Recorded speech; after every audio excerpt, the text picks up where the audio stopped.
terlebih dahulu. Siap. Pada dimulai.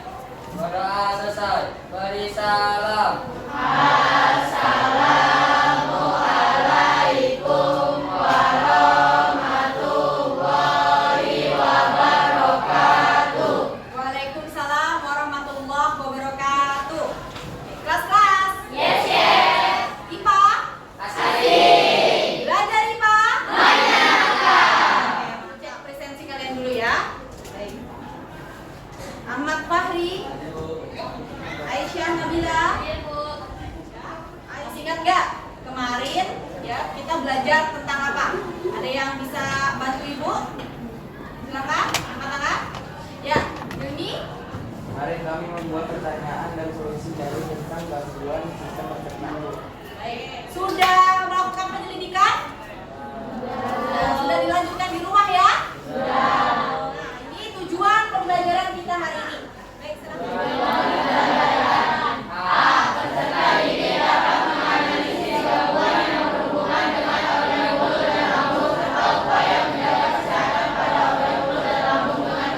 Oke, baik.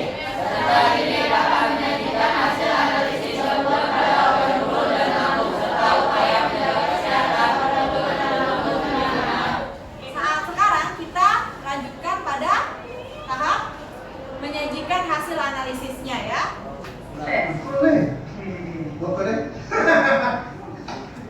Bakal kunci. Itu tentu sih. Mamai. Jadi lama ini.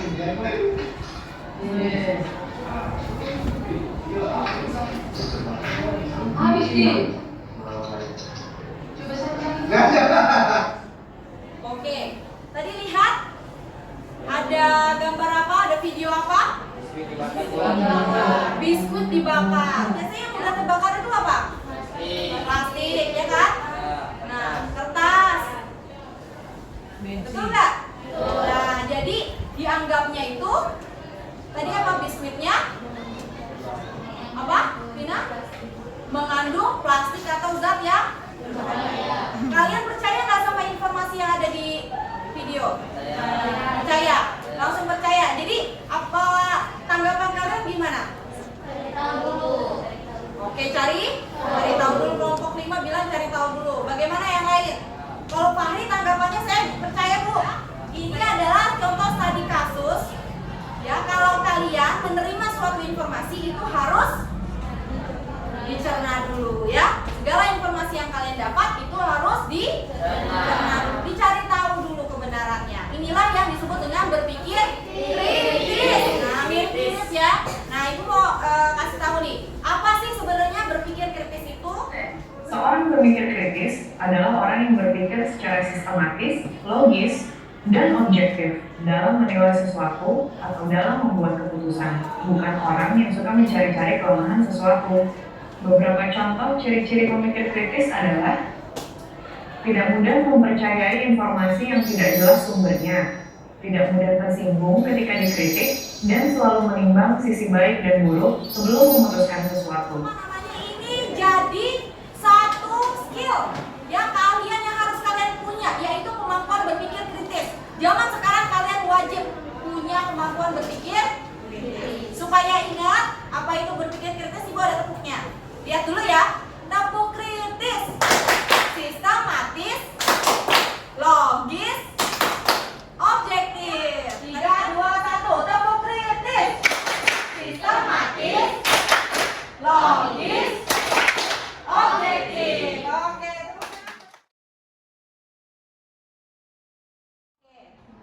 Kemarin kita Ibu ingatkan lagi masalahnya. Ya, ada masalah pertama yaitu tentang apa? Kasus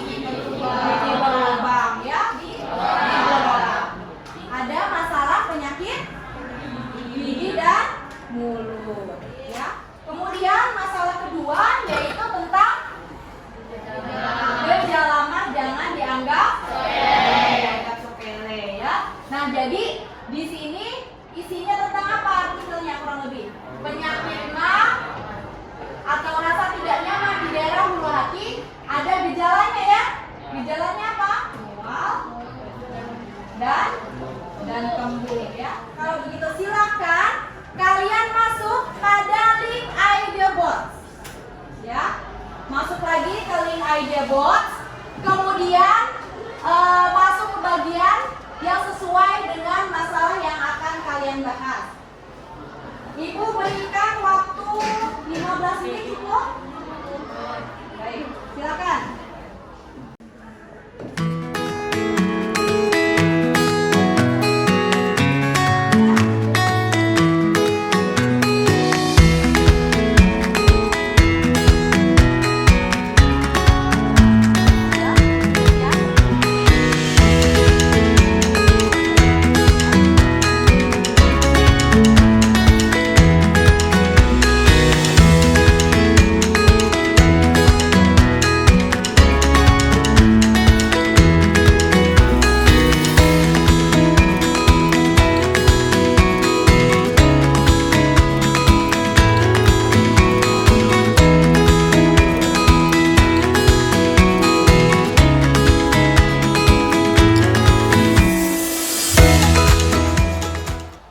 Analisis kalian ya terkait pemecahan masalahnya. Kelompok 1, artikel 1, jenis gangguannya apa? Di kelompok 1 ini gigi, Keluar. organnya pasti Gigi. pencegahannya yaitu rajin sikat gigi. Kelompok 1 dan 2 rajin sikat gigi. Nah di kelompok 3 dituliskan menggosok gigi secara teratur berapa kali? 3 kali sehari. Apakah ada kelompok lain yang berbeda? Pencegahannya, nah ini kelompok 5 mana? Kelompok 5 rajin sikat gigi upaya pencegahannya 2 kali sehari. Ini agak beda nih. Tadi kelompok 3 3 kali sehari, kelompok 5 2 kali sehari. Kalau berdasarkan studi literaturnya, kenapa 2 kali sehari? Sarapan sama malam tidur. Oh, pagi sesudah sarapan dan sebelum tidur. Nah, kelompok 3 3 kali sehari itu kapan aja? Pagi, saat kapan? Habis bangun tidur atau sarapan. Kemudian sikat gigi keduanya kapan? Siang habis makan siang. Siang habis makan siang, kemudian malam sebelum tidur. Jadi ada yang berpendapat 2 kali sehari, ada yang 3 kali sehari. Salah nggak yang 2 kali sehari? Tidak. Tidak, karena juga berdasarkan informasi yang didapat kan? Yang 3 kali salah nggak? Tidak. Kelas. Tepuk kritis. Sistematis. Logis. Objektif. Ya. Oke, kelas. Nah, silakan presentasikan hasil diskusi kalian yang tadi. Kemudian lakukan penilaian pada presentasi kelompok lain sesuai pada rubrik yang ada di RKPD kalian. Silakan dibuka RKPD-nya. Bagaimana teknis penilaiannya? Nanti kelompok, misalkan kelompok 1 maju ke depan, maka tim penilainya adalah kelompok 2. Kalau kelompok 2 yang maju, yang menilai kelompok 3. Dan seterusnya. Assalamualaikum warahmatullahi wabarakatuh.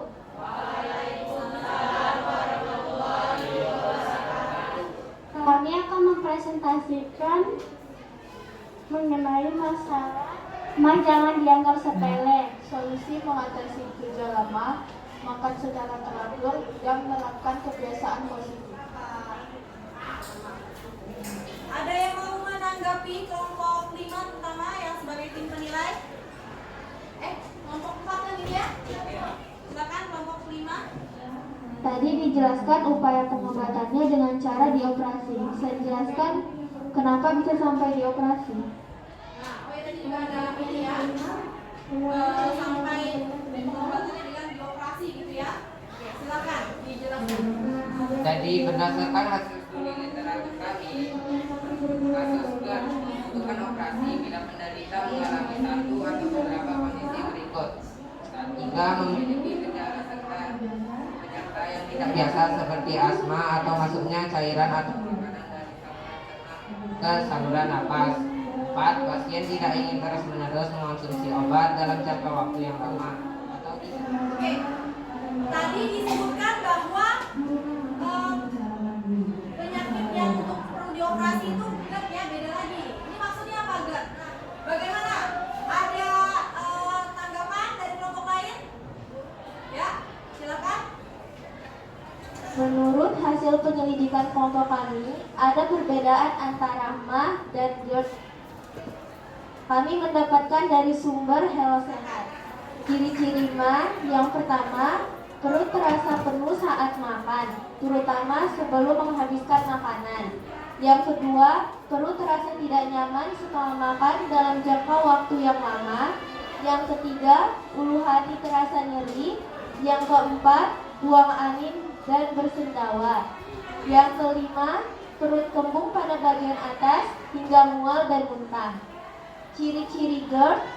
Yang pertama, dada terasa terbakar setelah makan, terutama pada malam hari.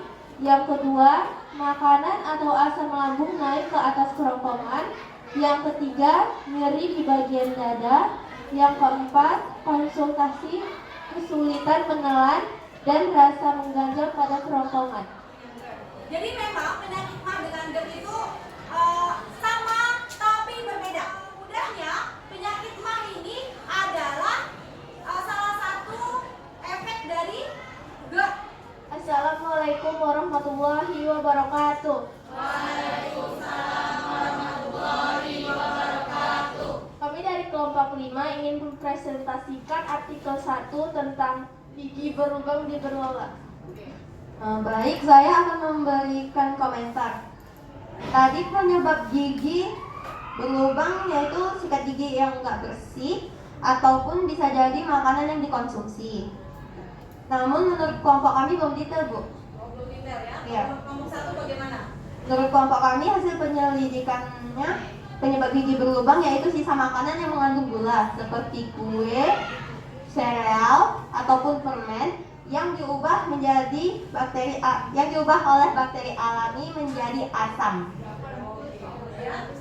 Senyawa asam inilah yang merusak lapisan enamel gigi dan menyebabkan gigi berlubang.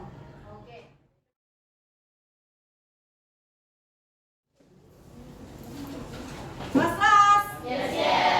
Baik, kita sudah sampai tahap kesimpulan. Sekarang ya, kalau udah terlanjur sakit gigi, apa yang harus dilakukan?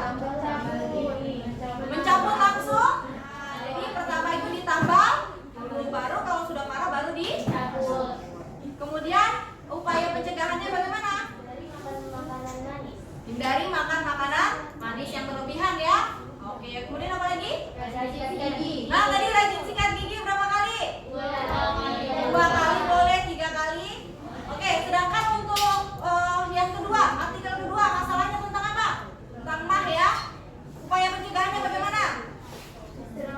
Istirahat cukup, terus kurangi tadi makanan yang menjadi penyebab ya kan?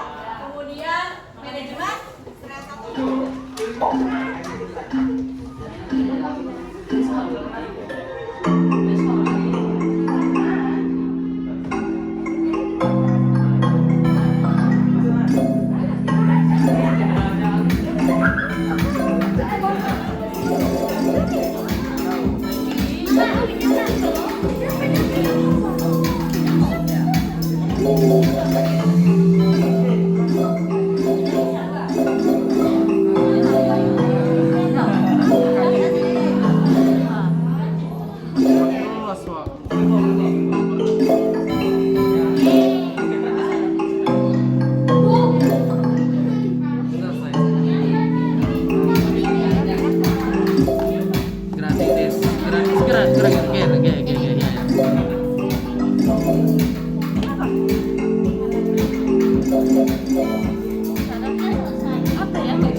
perbedaan informasi ini kita harus sikapi ya.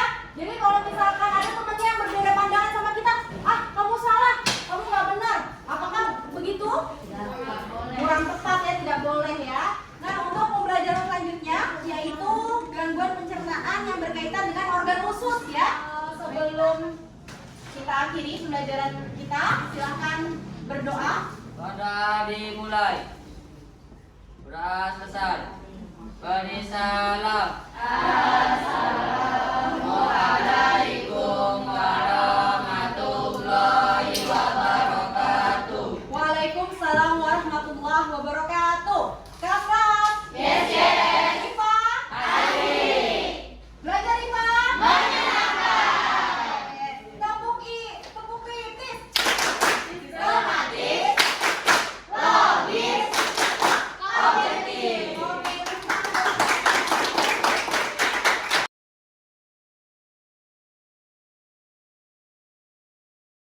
UM, Excellence in Learning Innovation.